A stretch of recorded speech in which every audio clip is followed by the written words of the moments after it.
محبت میں اگر بے اعتباری اور بدگمانی کا قفل پڑ جائے تو پھر دل بھی گواہی نہیں دیتا۔ محبت کرنے والوں کو اکثر بدگمانی اور شک کی دہلیز تک ان کے اپنے جھوٹ لے آتے ہیں۔ بے وفائی اکثر جیتے جی مار دیتی ہے، پھر جسم میں روح اور جان تو ہوتی ہے مگر زندگی نہیں۔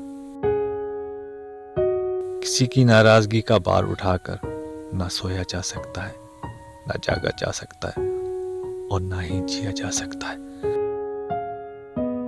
کسی کی بے وفائی کا بار اٹھا کر جینا کسی عذاب سے کم نہیں ہوتا۔ رشتوں کو اگر اللہ کی رضا کے مطابق باندھا جائے تو اسے کوئی بھی نقصان نہیں پہنچا سکتا۔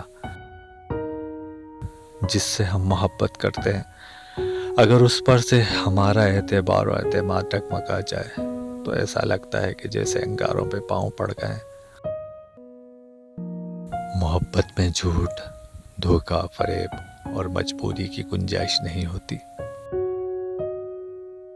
اکثر ہم کسی کو سچ کی اذیت سے بچانے کے لیے جھوٹ بول جاتے ہیں، لیکن یہ بھول جاتے ہیں کہ اگر حقیقت سامنے آئی تو یہی جھوٹ ہمارے لیے عذاب بن سکتے ہیں۔ محبت اس وقت ایک وہم بن جاتی ہے جب محبت کرنے والوں میں سے کوئی ایک شخص کسی بدگمانی میں مبتلا ہو جائے۔